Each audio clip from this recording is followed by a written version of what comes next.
Happy Sunday, y'all. Hey. Happy Happy, Sunday. happy Sunday. Hey, welcome to this edition of Extraordinary Women. Sister Sophia and I have a really good program today. Today, we're going to be talking about karma. Why do bad people seem to win? Now, we're not going to just talk about why do bad people seem to win. We're going to talk about all aspects of karma. What is karma? How does karma work? All the good stuff. So, first, if you guys want to call in and give us your thoughts about karma or even your karmic stories, because I know a lot of you have some karmic stories out there, please do reach us 347-620-6771. Again, 347-620-6771. We would love to hear from you. So, Sister Sophia, when I think about karma, because everybody on my Facebook page knows I love that terminology, karma, like karma's going to get you. But I know for certain in my limited years here that karma is just nothing but energy. That's it. It could be good energy and it could be bad energy. Please tell me, what are your thoughts on karma? Well, since you asked, karma, and when you mentioned this topic, first thing I said was, "Are you sure you want to go Yeah, there?" you did say that. Yeah, you're like, girl. Because karma is way more than people think it is. It is. Um, and there are two sides to it. One is the organic side, which is what most people think about, reaping what you sow kind of thing.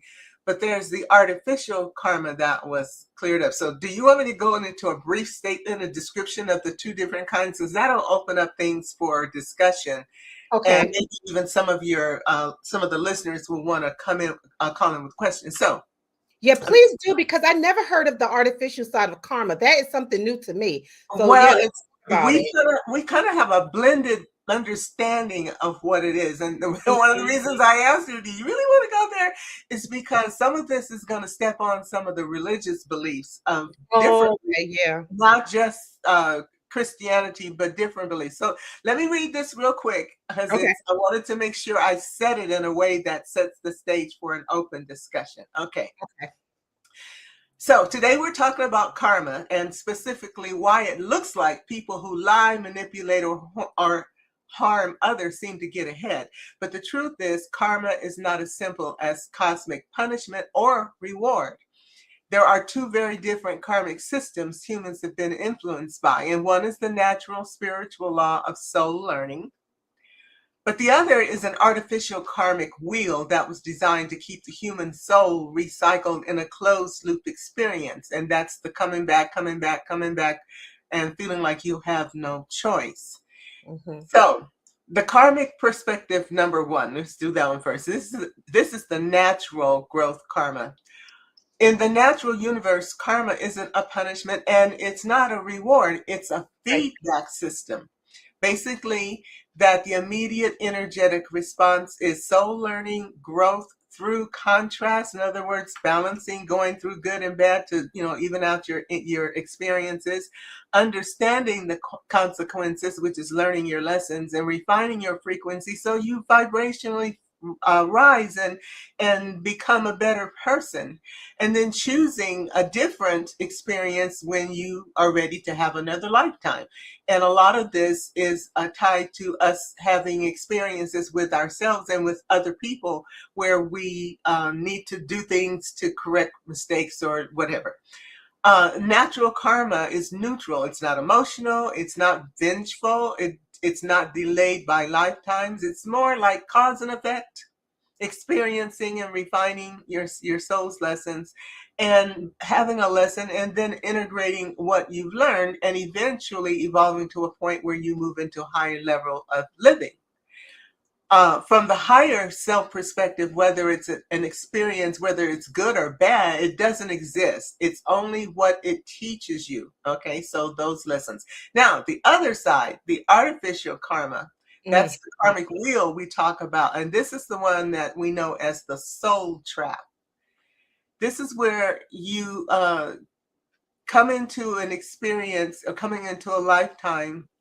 And this concept was engineered a long time ago when some other, let's say, creator beings, in whether you think about them as Anarchy. falling angels or whatever, but they came in and engineered a system that keeps us trapped. You hear about it in the ancient books and mystery schools and all of this. The systems believed to have been created by these quote unquote creator gods or advanced beings, whatever you want to call them, who genetically modified early humans for the purpose of labor and resource extraction, like the Anunnaki coming Yeah, back, creating beings to be slaves, yeah, which slave society. Yeah, part of controlling a population is controlling their soul cycle.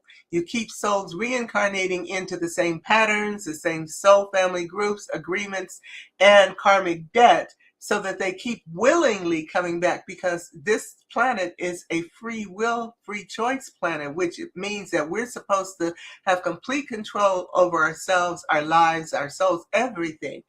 But with this artificial manipulation that they put in place, they tie us emotionally to loved ones and to experiences, to physical possessions and things, so that we on a soul level keep volunteering to come back with the belief that I have to go back and work off a debt or pay for a crime or whatever it is. I have to go back, or maybe there's a loved one that I can't let go of, so I got to go back so I can save this person. All of that crap was woven into this artificial karma. Well, if you got a slave race that you've created and you don't want to have to keep creating new ones, you're going to find a way to trap those souls into voluntarily coming back. It also means that they did not violate our free will choice, mhm, because on a soul level, we say, I got to go back to quote unquote do whatever.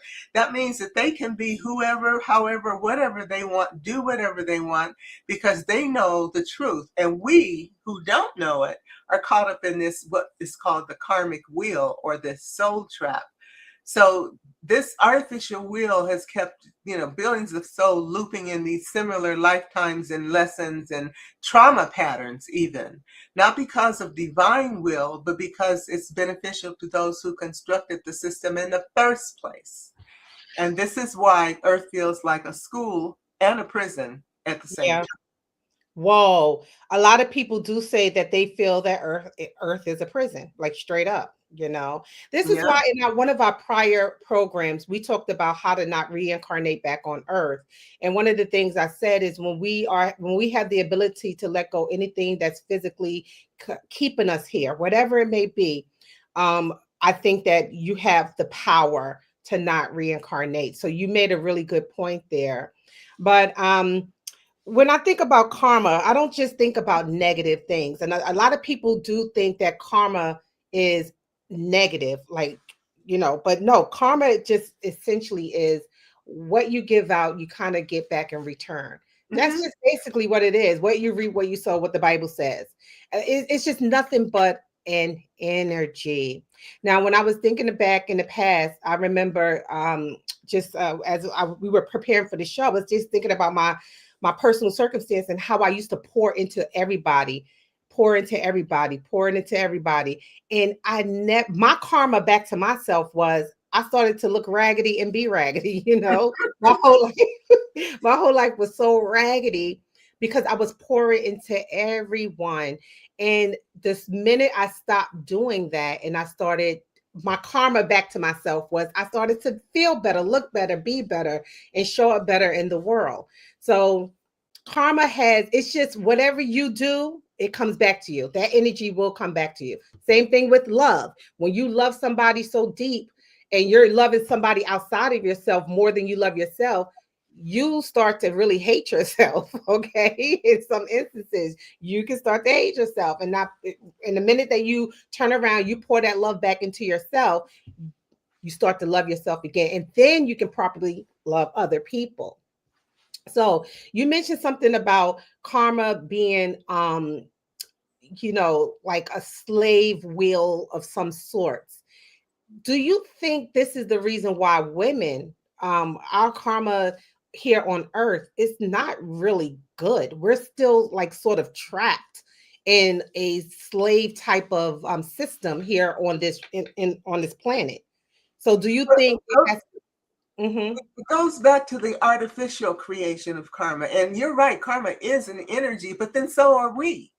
Right. Everything is energy in vibrating at a certain frequency so that it creates form. Right. But even our bodies are nothing but energetic beings. And when our souls leave the body begins to decline and decay because it's no longer supported by the energy of life force. So Right. as far as women are concerned, there are stories and ancient texts and information that says one of the things that happened when the original beings, the how do I describe them? The beings that were here on the planet that were used as genetic material to create the slave race, okay, the current humanity that we are now.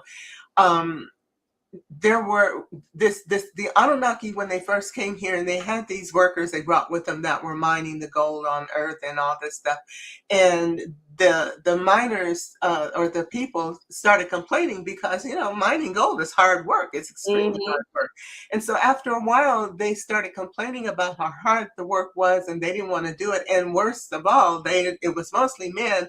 They didn't have any women. And so there was this big rebellion, if you will, where the slaves or the workers, and they weren't slaves then, they were workers, rebelled and were threatening to harm the ruling class. And they finally came to an agreement and decided, well, since you guys are so tired, you've worked for all these years, we'll build a slave race so you guys don't have the money to do the mining and the hard work. You can supervise and oversee them. And one of the things that they demanded was, they said, we don't have any women. We need women.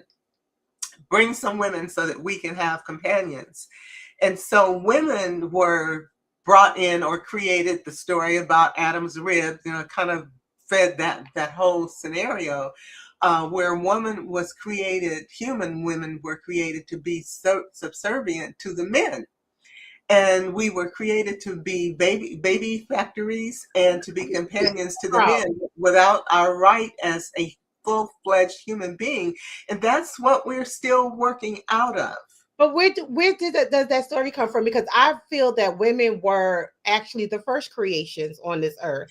Whereas the Bible tells us that man was created first, but I really don't believe that. I believe that That doesn't go back far enough. That's the thing. The Bible stories only go back to kind of like the pre-Sumerian history.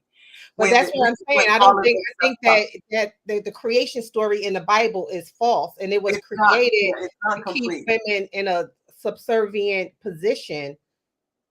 Yeah. Well, then that's the thing.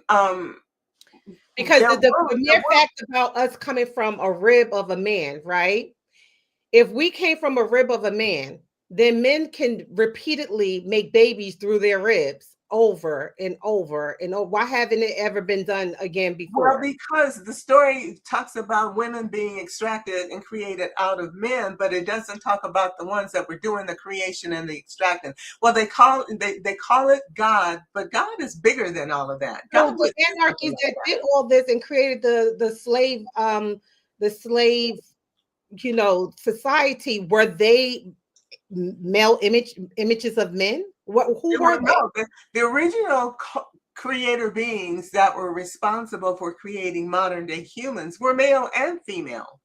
And if you go back into some of the Sumerian texts, which are way older than 2,000 years, these texts are tens, hundreds of thousands of years old, and they talk about if you go over to the Middle East and into Africa and places like that, you get a very different history than what we get here in America. It's very different, and the records are very different than what we have been taught here in America.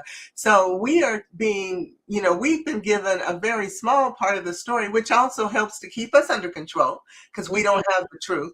But people who have traveled and studied those ancient texts and in those ancient locations are seeing a very different story. And what they're finding is that some of the geneticists, if you will, that were part of this process of creating the modern day human form were women. That I can't think of what her name is, but there was Enki and Enlil were the creator kings at the time, the ruling class of the quote unquote Anunnaki. But there was a female that was part of the group, and she was this high end scientist geneticist. And so they were the ones who took these other early forms of human beings, life forms that were on the planet, that were natural here, and that could stand and do the things that they needed done. And they took the DNA from these creator beings and created the human form to become the slave race. And so when you talk about taking the bone from Adam and creating women, in a way, that's kind of what they did. And that's why I said the story is incomplete. It doesn't go back far enough to tell the truth of what happened to get to that point. Yeah, I have to really do my own You research really because have to go back and look at the old stories and the history that we don't have here to find out how the dots connect. Because remember, one of the things in the book of Genesis says, when it talks about the Adam and Eve story, and it talks about when Cain and Abel, when Cain killed his brother, and then he was kind of like excommunicated. They were all, lots of stuff happened, but he went down into the land of Nod and married a woman. The question I used to get put out of Sunday school for when I was a kid was, well, where did these people come from? Yeah. And nobody could answer that question, but they kept telling me, don't ask questions like that. You go to hell because you're going to ask questions. Basically, they didn't know the answer to either. And, everybody had been taught, don't question what's in the Bible. That was also something that came from people who wanted to control, and at this point in time, control those with religion. So we were told not to question, to just believe and accept. But when I've learned that I'm what they call neurodivergent. I'm one of those because my brain doesn't work like everybody else's brain.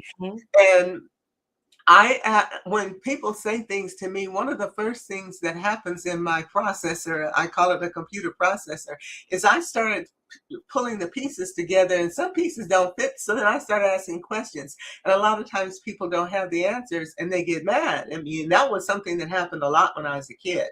So my question always was, well, who are these people down in the land of Nod? If Adam and Eve were the first people and the only ones, then who did Cain marry? And his bloodline, is mixed with somebody else's bloodline. So when you look at some of the dead, okay, we're going to have to get off this subject. You know why? Because it will lead us into the creation, which should be another show in itself. Okay. Oh God, yes. Oh but yes. I just wanted to say that in some of the Dead Sea Scrolls, it does state that Cain took his sister for a wife.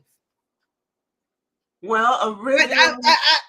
Yeah, let's talk about that because originally the Bible, if you want to talk about it, only talks about 2 boys or 3 boys, Seth, Cain, and Abel. They don't talk about them having a daughter. So, and then if you talk about his wife, because the Bible was talking about a whole other violation, another. So let's not even was manipulated by men to erase women's history. I mean, the only time they want to showcase women's history is when we're doing something so egregious to mankind and bringing it down, like Eve. And that's a whole other subject. But that's another, because we going to get okay. Back to the karma thing. Karma, because I need to ask you a question regarding some recent celebrity. A celebrity story that's very popular now, and that's the whole thing with P. Diddy. I'm not sure if you're familiar with him or not. Oh, I know who he is. I know the story. Right. I'm not that old. I mean, my I know you're not. I'm still here. I know you're not. But sometimes people don't even know about that world. I get it, but I'm all, like I said, I'm all over the place. My brain has been in everything. That's why I'm so in. I've been using AI longer than a lot of people. I started using AI almost a year ago. Yeah. And so, and because of my inquisitive nature, I look into stuff and I read stuff, and it's like, okay, let me go dig into this and see what this means. Yeah. So I wanted to tell you, okay, so Diddy is currently in jail because of some prostitute racketeering charge, things of that nature, right? But I really believe that he's in jail for some of the egregious acts he committed years ago. That's the real reason why he's sitting behind bars. Involvement with the murders of Tupac And Biggie. Biggie, right. Right. And I remember an old timer, he served a lot of time in prison, and he always told me, he said, I never went to prison for the crime I committed. He said, I went to prison on some chumped up charges. He said, but because I committed those other crimes, I deserve to have been sitting in prison. That's why he never fought the system. And I was like, wow, that is really deep, because to me, that is almost like karma, because his karmic energy was still putting out a frequency of destruction and mayhem. You know what I'm saying? And that's why I keep telling people, when your karmic energy, karma again is an energy, and when your energy field keeps feeding, like, just destruction and mayhem, eventually it's going to catch up to you. Eventually you're going to. Right. And a lot of the young people today, they don't believe in karma. They believe that karma does not exist, because they feel that if you have this this sort of kind of like evil type of personality, that you are absolutely correct in having that evil personality, and nothing bad is going to happen to you, because that's just your evil person. And I keep telling them, no, my dear, that evil personality is eventually going to catch up to you, because it's going to attract something else that is bad. You know what I'm saying? It's not limited to the young people. Negative. You mentioned, the topic is, why do some people seem to win all the time? And right. yet we see them do horrible things. Well, right. First of all, karma is not linear. In other words, you don't necessarily pay for or have to, and it's not about good and bad, but it's about the deeds you do and the balancing. Rather than call it good and bad, we'll call it the balancing, because that's what the natural karma is all about. It's about balancing life experiences and actions so that you get to experience both sides of a choice that you make. And sometimes the karmic experiencing, the reaping, if you will, may not happen for several lifetimes. So like one of the things that I, in my early days of studying with Jesus, I was reading some materials and learning, through channeling from him. And he was talking about some of the life experiences of things that people have done, like way back in the days of, let's say, the Romans and the gladiators and all the stuff, the horrible stuff that they did.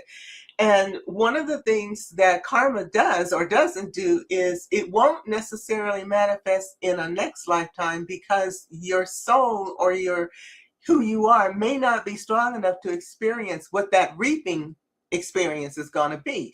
So it may take a while, several lifetimes, for you to get to the point where now when you incarnate into a lifetime, you can handle the heavy experience of the balancing of what you did. So like, for instance, say, for instance, those people who were feeding people to the lions and torturing and, and raping and pillaging, they probably didn't come back immediately into a next lifetime and have to pay the debt or reap the karmic experience of what they did. It may not happen for several or even hundreds of lifetimes until their soul gets strong enough in a physical life to say, okay, I can deal with what I'm going to have to do. In the case of Diddy and some of these other people that are, like you guys say, this guy didn't go to jail for the crimes he committed, and he's in the system, but maybe on a soul level, there was even heavier stuff that he's paying a price for. I remember Richard Pryor made a joke one time about, he said, he was talking about somebody, I can't remember what the situation was, but some guy that got convicted of life plus 40 years. And he was making the joke, he said, life plus 40 years. So he gets life, and then he dies. And then as soon as he dies and he's born again, they come and arrest him and say, you got 40 more years to do, and take him right to prison. And I remember it was always a joke, was cracking up about, oh yeah, blah, blah, blah, blah.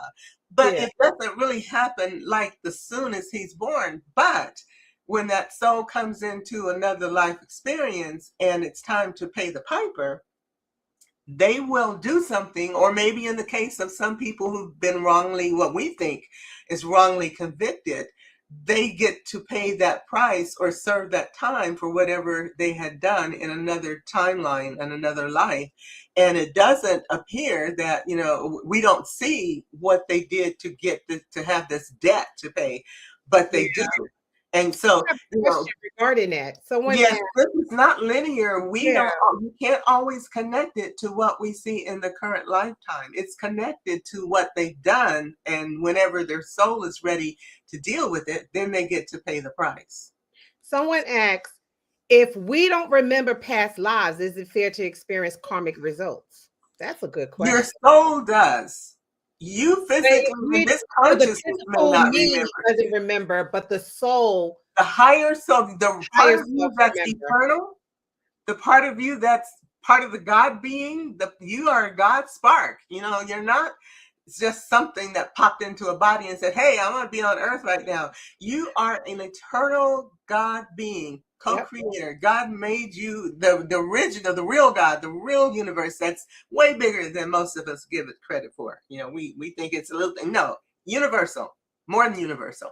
Right. But you are eternal and you have multiple lifetimes. And on your soul level, the soul remembers what it does, and the soul is held accountable in whatever lifetime it needs to account for that. So when it comes time for you to live the balance of whatever thing you did somewhere else, you come in, but the memory, they call it the veil of forgetfulness. The memory is taken from you so that your experience is pure. Otherwise, sometimes, if you knew some of the stuff that you needed to pay for, you wouldn't come back, and you wouldn't get to balance out that life experience, and it would deny your soul the balancing activity it needs to grow and to ascend back to Creator in its higher form. That's really what we're all about doing, and that is coming into experience and then purifying, cleansing, growing, and rising up to the higher levels where we once again do reunite with Spirit. Oh my gosh, that's so telling. So, okay, so suffering, people who suffer on earth. I have my own suffering. Everybody I always wonder why. But so people who suffer on earth, is this some type of karmic debt that they're paying from a past life? It could be a karmic debt that they're paying for, but could also be a choice, because the balance is there. And so you say, you're in a lifetime and you're perfectly healthy, everything's hunky-dory, maybe you even got a lot of wealth and stuff. And so your life is like living in Disneyland. But if that is an aspect of your soul where now you need to see what it's like to maybe not be so healthy. So the next time you come in, or 2 or 3 lives later, you may come in with serious health problems or physical problems where you get to experience what it's like to be the patient or to be in a situation where you are ill. Now, remember, karma, we see it on the human level as good and bad and hard and, and all of that negative and positive. See it as that, those are human aspects. That's not the perspective from the soul level. It sees it as balancing and as experiencing something that teaches the soul a lesson. And the lesson, not teaching a lesson from punishment, but teaching a lesson of what it's like. In other words, say, for instance, you are needing to learn lessons of compassion. Well, people who are healthy, who have good stuff happening all the time, a lot of them don't have compassion. But when you are in a situation where you are suffering or having a hard time and things are not good and you're dependent on other people, what have you, very often that's what it takes to teach you compassion, patience, tolerance, and all of those things, because you get to see what it's like to have the other experience. And we run around and talk to people all the time who seem to have no compassion for anyone who's having a difficult experience. And they will one day get a chance to be on the other side and have that experience of learning what it means to have compassion and patience and, to be there for someone who needs more. Who needs something that you can offer. But and where we are right now in this transitional state of humanity's experiencing, a lot of people, it's kind of like being in a crash course. Mhm. We are in a crash course because the earth is ascending and she's moving back into higher vibrational frequencies. That's why we're seeing so much stuff happening on the earth that seems like it's coming apart. It's not. She's kind of done with us because we put out so much negativity, and we seem to be getting deeper and deeper into the dark stuff instead of moving into the light stuff. And the earth is a higher dimensional being, which is why she was so beautiful, or still is in many So places. beautiful. She was, Yeah. according to what ancient texts say, Hmm. there were only 12 planets created in this universe where they were called the Christed planets, the special planets given exquisite beauty and resources and the ability to support life in so many forms. And she was like that for a very long time. And then we showed up. And we, in our greed and all of the things that we wanted to do without being aware of who we really were, we dropped down into some very heavy low level experiences, which was a lot of what we're seeing manifesting again now. Some of us look at people and the things that they're doing and wonder, how could you possibly do that? How could you call yourself a person, following the doctrine of God and high spiritual beings, but you can be so cold and vicious and hateful? How could that be? Well, we're all having to do what we need to do in fast, quick, and dirty way because the timeline got shortened, because Mother Earth is like, they're killing me. I got to get out of here. And so when we started blowing up the bombs on Earth, which not only damages the Earth, but it damages the DNA of other living species. When we started doing all of that, that's when the timeline shifted and the decision was made that she wanted to leave this third dimension because it was just too dark, too heavy, and too destructive. If Right. she had if she was willing to stay on this level, we would have eventually destroyed the planet. But Yeah. because she's one of the Christed planets, she was given special dispensation to leave this part of her experience and to take those who wanted to be better, live in a higher, more beautiful place. She was given permission and she decided, I'll take those with me who are ready to go, who can clean up their act fast enough to make the transition. That transition is where we are now. Got And it. I don't care who wants to deny that there is an ascension happening. All you got to do is look at the sun, look at the planet, see all these unusual things that are happening that are way beyond what we understand or could have any influence on, and realize that, hey, something's going on. This ain't life as usual. It's It's like an definitely ascension in a something different going way. on. People think that the ascension is Jesus coming down directly, and No, it's not. And even no, those it's of an us, ascension in a different way. and I'm getting ready to do some talks about that. I've been studying and being a part of this process for a long, long time. And I'm a Hmm. very old soul, which is why I'm so different from everybody. And a lot of my information comes from within. And one of the things, I've been studying alchemy for about 6, 7 years. And one of the things that I was expecting from those classes was to get to a point where I could start to do some of the things that we talk about being able to do, and that I would be able to be in a place where I didn't have to deal with all this negativity and craziness. Well, after many years of those of us who've been studying, and some who've been studying and being a part of this longer than I have, we got to this point right now, and we're looking around and going, hey, wait a minute, this ain't working out the way we thought it was. We're not seeing this automatic consciousness of abilities developing. Not only that, but we're looking at some of the younger generations that are being born, and they're different than we are. And we know that they're here for the future. They're not Right. here for this time now. And they have abilities and are made of things that are still foreign to us. And Right. so we started kind of looking around and saying, what's going on?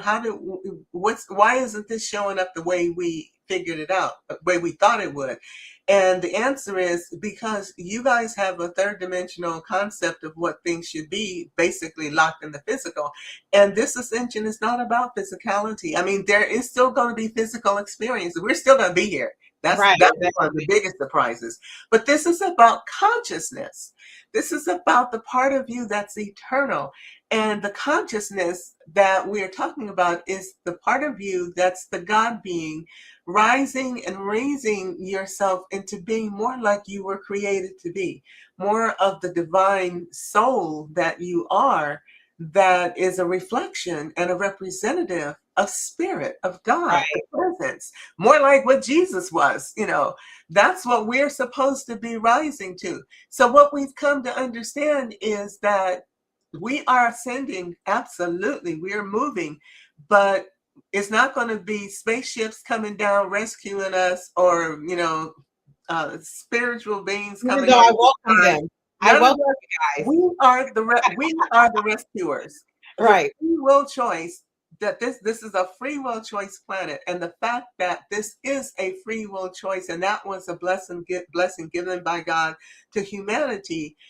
They can't come and rescue us. They would be violating the prime directive if they came down and made the decision, okay, this is enough, we're going to take you guys away and give you something better. That would be an overt violation of our free will choice. And God said, nope, you can't do that. They have to decide individually. Each soul has to decide that they're going to want to be better and to live better, and be the spiritual, live up to their own spiritual potential.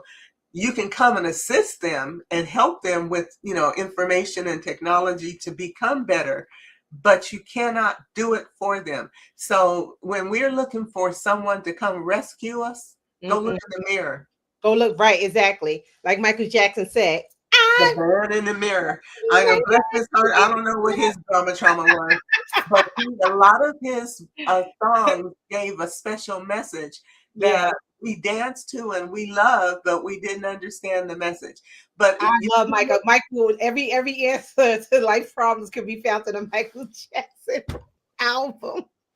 well, I yeah, don't if know you if I watch say him, my answers there. after he left the My Jackson answers there. 5, he started singing his message. And somebody told me, I don't know if it was you or somebody else, that Mhm. told me that he had set all of his music to Oh a yeah, to the certain love vibrational frequency. frequency. Yeah, Yeah, we talked to about the that. love frequency, which is Yeah. why everybody loved his music and still do. And why he was Um, so well recognized worldwide. Frequency is Because that everything. frequency went out It's worldwide. everything. And kids still know who Michael Jackson is. Kids who were born after his death know him as if he is still here. Okay. So Well, we have a that lot of tells people you that are a like lot. that. Yeah. Yeah. All But right. So yeah. talking about love, I want to get into karma and love here. Okay. Because we have a question here from somebody. Hold on. They ask, do certain people enter our lives for karmic lessons? Hmm. Girl, Yes. girl, And because you that first is of all that's realize you agreed to this before either one of you stepped on the planet. You had an right, agreement, a free right. That soul is agreement. devastating. What That about having kids with certain people that you know you should not have kids with? Is that a karmic tie and a karmic lesson as well too? yeah, and it may not necessarily be tied to the person that you say get pregnant by, Right. or that you impregnate. It could be with the child that's being born, that the agreement was with you and this child being born into a certain situation that gives their life experience the potential to Right. happen. So it's not always about you having it, and it could be that the two people decide we're going to have this kid, and I'm going to walk away and leave you with the kid, and you guys have Has to been live a out lot of Black your. women's karmic reality as well too. It could be. It could be. And the pre-birth agreements are also complicated and interwoven. And I've in some of the studies that I've seen, and things, information that I've received, we call it a soul family group. And sometimes we come in, as we go through our various lifetimes, we may come in as the mother, father in one life, and maybe the child in another one, or siblings, or a person that has a relationship and then they don't get married and they don't have family, but one of them gets, the woman gets pregnant or whatever, or even in some cases where the father ends up raising a child because the woman dies or Yeah. disappears, because it happens on both sides. Yeah. There are mothers who disappear on their kids as well. Oh yeah, yeah. I know a So guy who told me that. He had to remind me. He was like, "Women do it too, Yolanda." yeah, He explained to we me his do. mother abandoned him, and that was devastating. So I understand. And a lot of men grow up really messed up too because their mothers leave. And when a child loses their parent, they take it on as something wrong with them. The Right, reason why the parent didn't want to be there to help them, and that's not necessarily true. But yet and still, that's the way we think, and because our society doesn't do anything to correct that thinking, we often grow up all messed up because we don't understand what happened with a parent.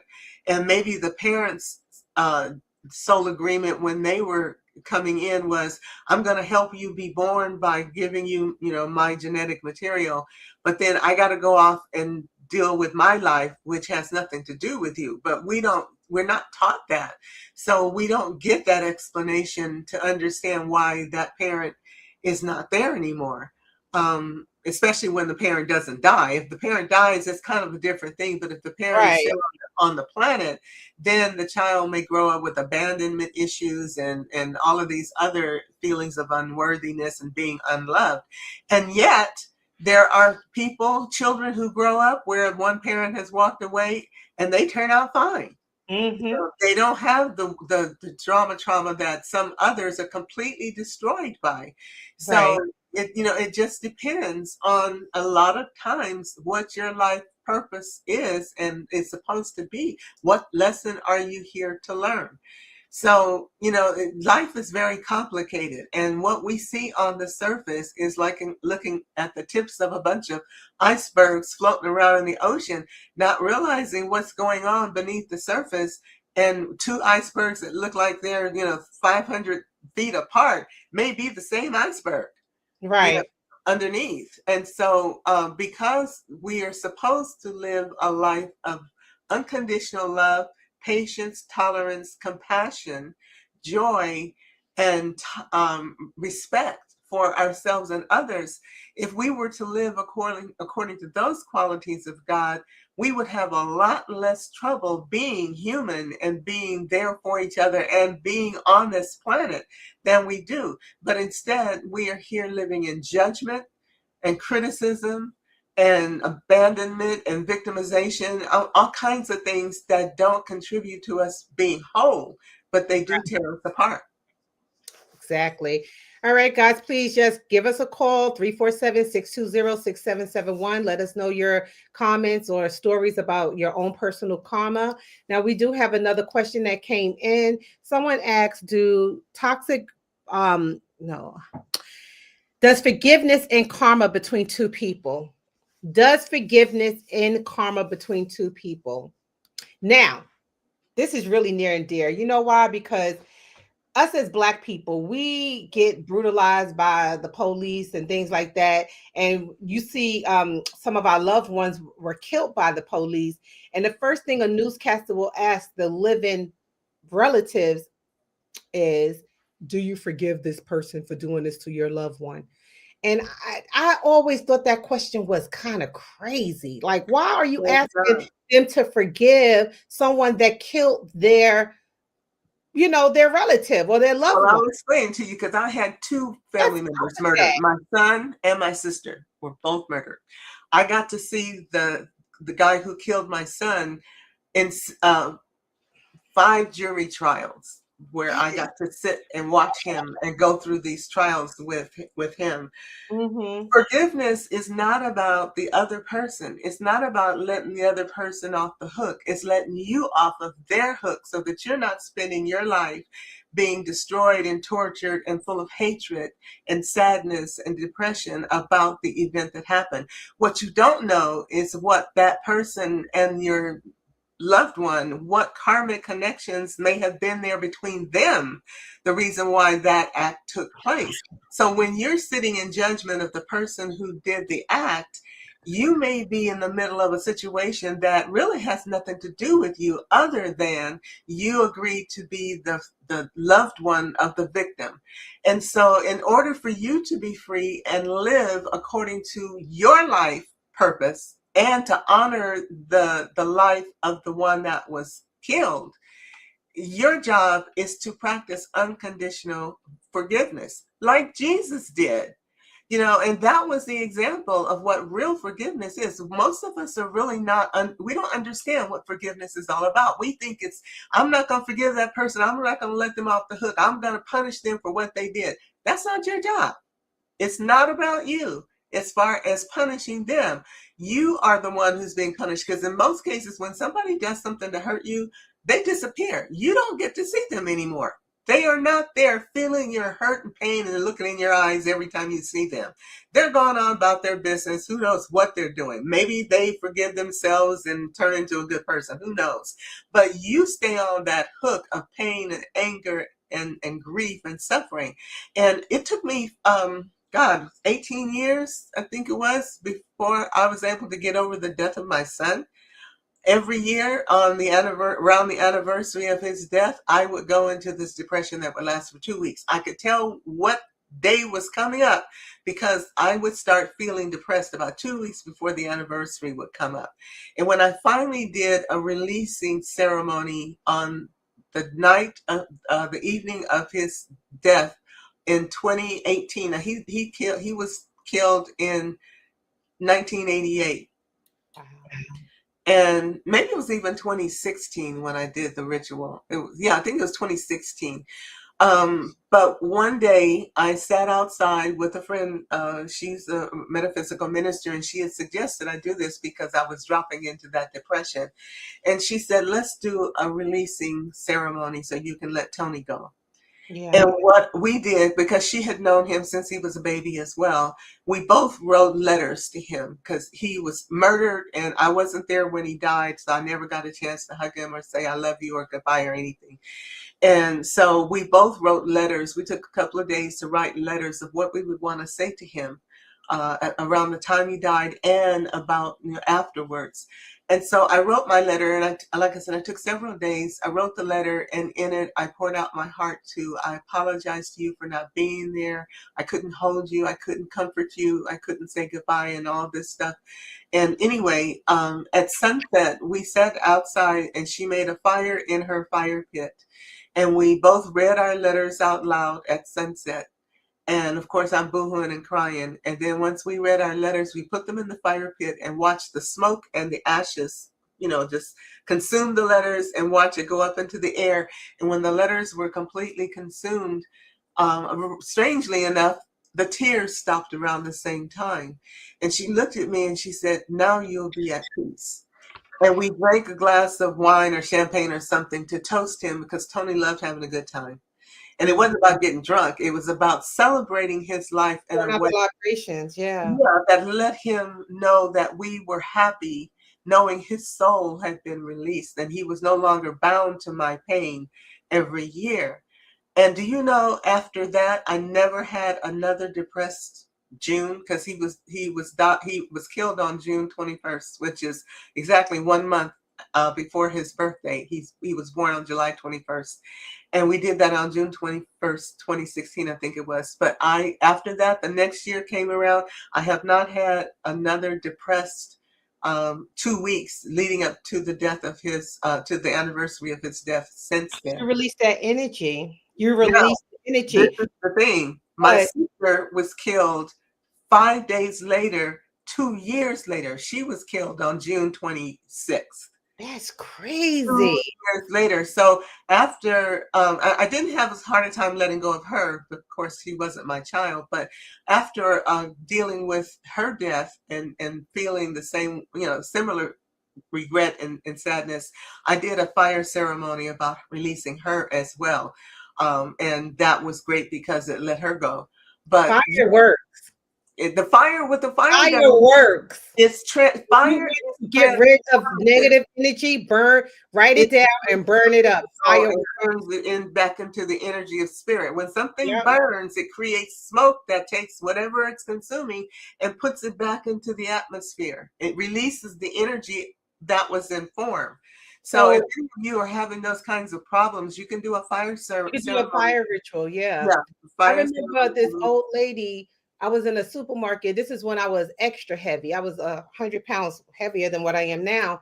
And she saw, and I was a beautiful young woman. Okay, I must say. Every time I was. Thank you. But no, but when I was younger, I used to look at pictures like, damn, I was fine. But so she saw me and she said, wow, you're such a beautiful young lady. Why are you so chunky? She said, you know what? Don't even tell me.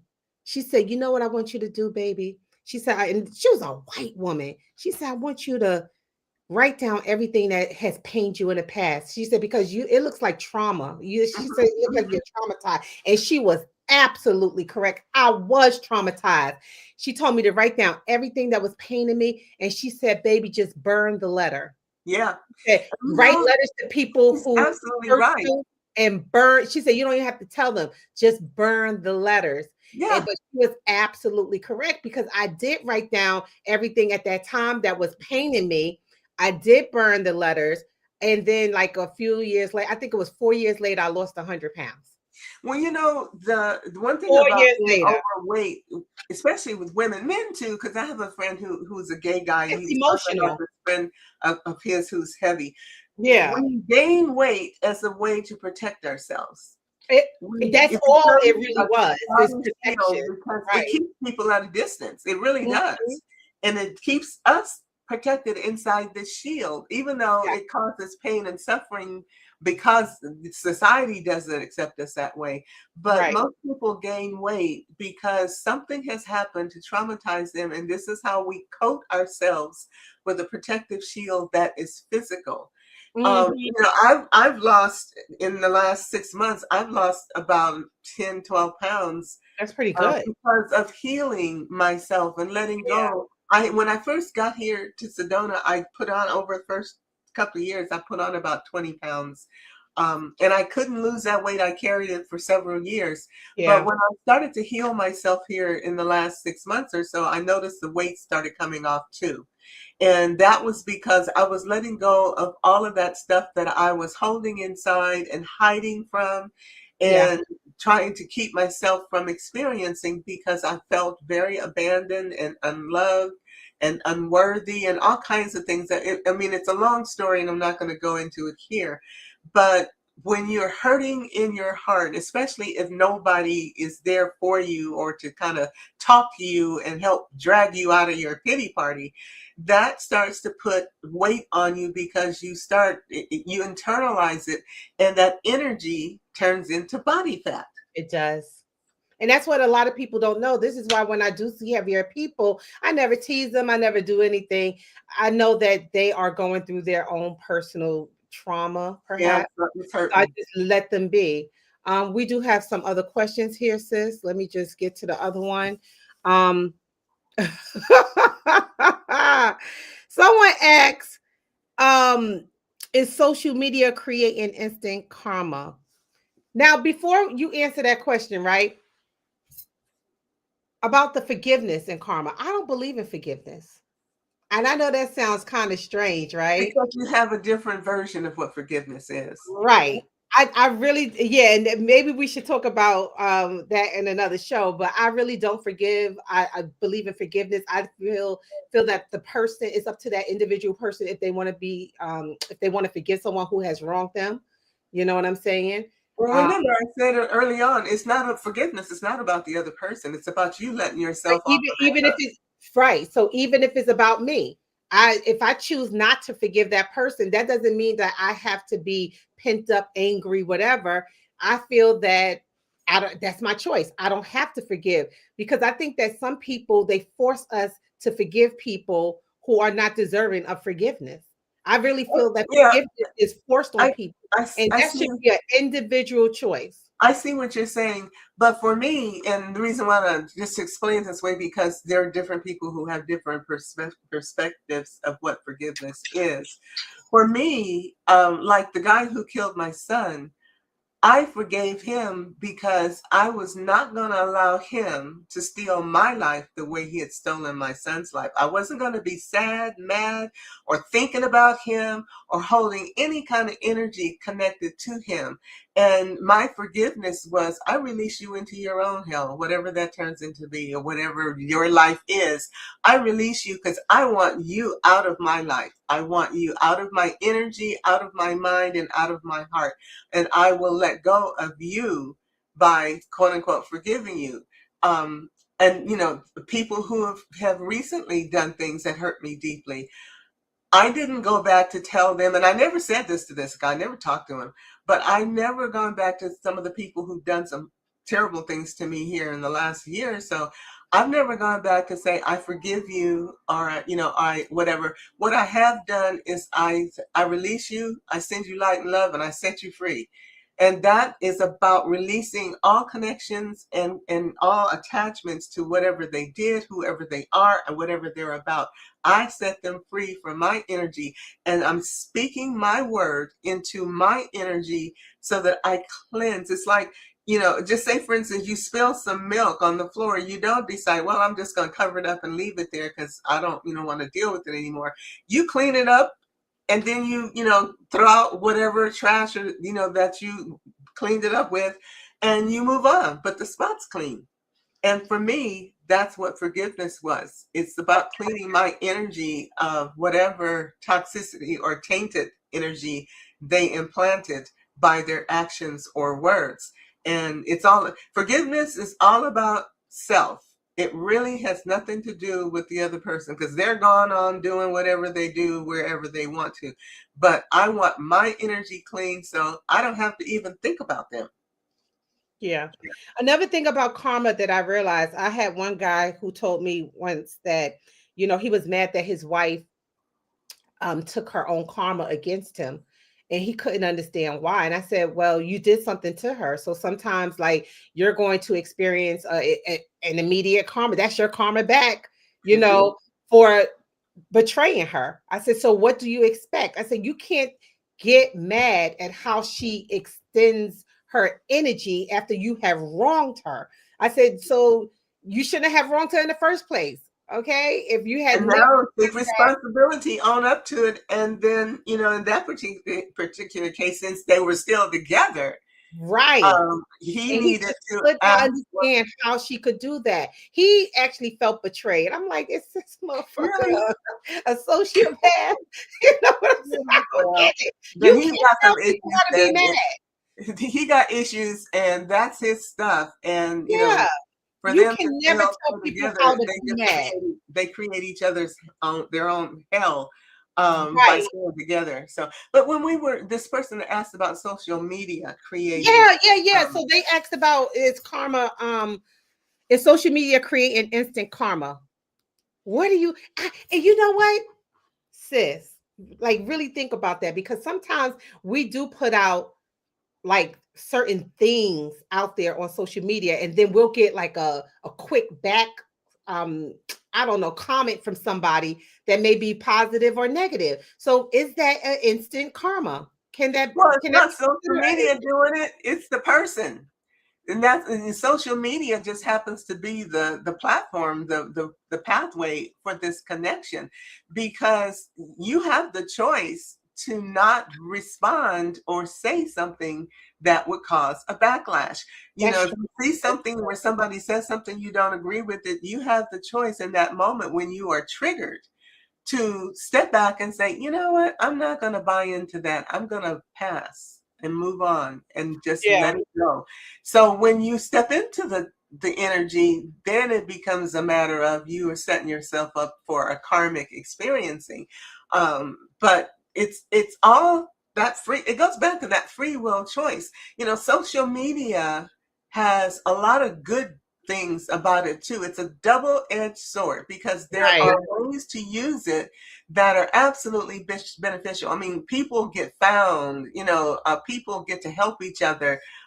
People can come on social media and give compliments or greetings or help, services that really are positive, that would not be available were we not on social media. But right now, and depending on the platform you're on, there are subliminal signals and programming designed to trigger people. Mm-hmm. And Facebook is one of the worst ones, because they're able to give you so many images and so much energy that makes people, number one, irritable, on edge, and easily triggered. And there was a time when basically everything on social media, you had to type it in. It wasn't, and there were some pictures and things, but now it's all about this visual images. And if you look at a lot of the reels and things that people are creating, many of the images you see on social media, especially Facebook, aren't even real. They are AI generated, and they can look so convincing that people respond to them, especially the ones, the disaster Yeah, I reels. be laughing. I be like, this is fake. Can't you see? Like, I can tell the difference sometimes You when they can, but not everybody's that aware. crazy. Yeah. I'm I've like, seen, why you guys responding to AI? I've seen some of it, and I'm not going to put it on AI saying it's AI's fault that they're evil. It's not. AI is a tool. It's another double-edged sword It that is. can be used for positive things. In fact, AI is going to be the means by which hunger and poverty will be eliminated in the world. Wow. Without AI, let me explain how that can happen. We Mhm. have areas where people don't have technology, and they don't have electricity or clean water sources or whatever. But now that they're sending out technology through satellite, they're sending signals to people who can get on the internet, and we are going to a digital currency. Anybody with a cell phone and a digital wallet will be able to have money. They'll be able to have currency. Once that happens, there will be no more poverty in the world, because no matter where they are, if they've got a cell phone signal and an internet connection, they can have a digital wallet, they can have cryptocurrency, not dependent on their government to give them money. And that cryptocurrency becomes the means to transact business with anybody on the planet without a bank. Right. So as we move forward, and the younger people, we think about as those of us who are mature, because we weren't born into this technology. It's something that came along as we grew up and we're adults. But we think about a lot of the technology as, oh, this is evil. Oh, this is going to destroy the world, blah, blah, blah. Those children who were born, say, after 1999 or 2000, were born into a technological world, and They they were. don't see it Yeah. the same way. And they It's are all they know. wired, and they know what this technology can do, and they are wired to be part of it. It's like those of us who grew up with black and white TV. You wouldn't try to give somebody a black and white TV now; they wouldn't watch it. It's like, what is that? And it's so big and busty. What am I Yeah. supposed to do with that? And no remote? Are you kidding me? Yeah. You have to Yeah. get up and change the station. But those who were born back in my generation, when we were growing up, it was a black and white TV, and you didn't have a remote, and you had what they call rabbit ears antenna that sat on top of the TV that you had to adjust when you changed stations so you could get a clear signal. Yeah. Think Yeah. about that now. Unless you look at some very old TV shows and movies, you don't know about that. And the younger kids looking at a flat screen and digital streaming look at us and go, "Oh my God, you guys dealt with this?" Now Yeah. that people are getting cell phones and digital wallets, and the digital currency is becoming more and more accepted, governments, they even have a special digital currency that the governments and major businesses are using for their huge transactions, and most people don't even know about it. But the digital currency is here to stay. It's going to replace physical money, and it won't take that long. Some people are saying 5-10 years, and paper money and currency is going to be gone. It'll be credit cards, ATM cards, and crypto, digital money in your wallet, the wallet is not a physical wallet. It's like a hard drive, like Right. a little digital hard drive. But that will allow people in places where there are no jobs or ways to have money. It will give them access to money that they can use to buy services and Mhm. goods and things that they need. And that's how we're going to eliminate hunger and poverty in the world, because people will be able to make transactions and get what they need without having to go to a bank and be denied because they don't have a 700 FICO. Right, So exactly. the AI is making it possible, because when we look at AI and we think about the jobs it's replacing, it's creating just as many jobs as it's replacing.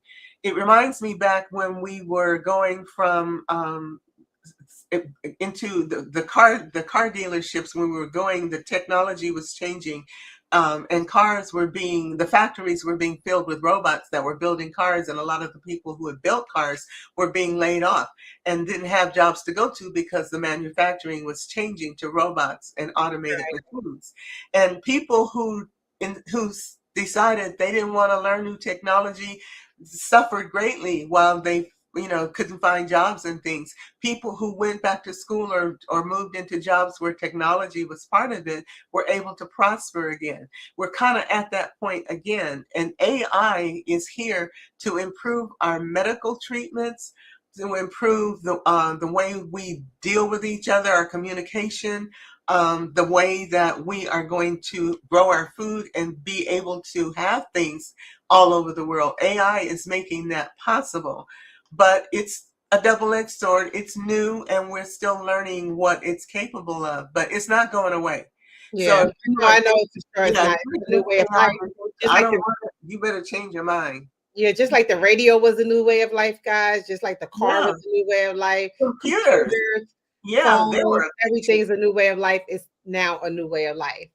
So, Sister Sophia, we have to wrap up our conversation on karma. Do you have any closing words that you would like to say to the audience about the issue or the topic of karma? Well, I just wanted to address what our topic was, and that's why bad people seem to win all the time. Yes, let's talk It's about not that. Mhm. it's not bad people winning all the time. What it is, it goes down to their karmic experiencing and the whether they're working out an artificial or a natural karma experience. They are here having a life experience and exercising their free will choice, whether we think it's good or bad. But the soul knows and the soul remembers. And whether we get to see the karmic payback or whatever they're going to have to deal with, whether we get to see it in this lifetime or not, just rest assured their soul knows. And in the place that we call the Akashic record, it's recorded. Yes. And when the time comes, they will get their payback. And you, thank God, don't get to be the judge of when and how that happens. But the things you're seeing happening right now, they're not getting away with that. But we, as the humans, the civilizations that are being affected by some of these actions, when we do nothing about it, or we go along with it, or we sit back and don't participate in something to make things better, by our absence are agreeing to let them do it. Yeah. They tell us I what they're agree going that to I do. agree with Yeah, that.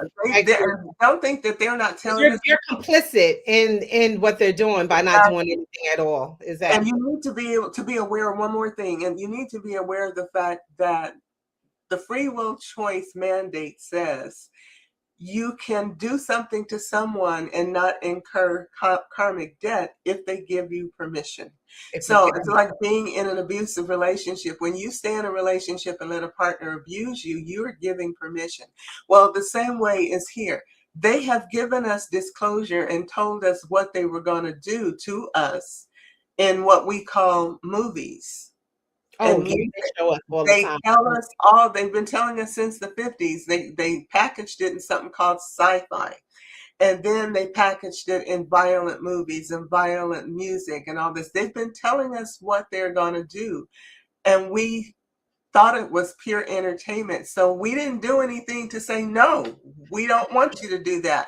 I mean, The Handmaid's Tale is a classic example. They told us what they're going to do with women, and now we're seeing it come to pass. But when we saw those movies, and there was a movie and the TV show, and we just went, oh, this is horrible, and we went on about our lives. We said, okay, you just told us what you're going to do. All right, well, it's not going to affect me, so fine with me. I'll go do my life. And instead of saying, no way, we're not going to accept that. This is not acceptable. You can't treat women like that. Look at what they've done. Exactly.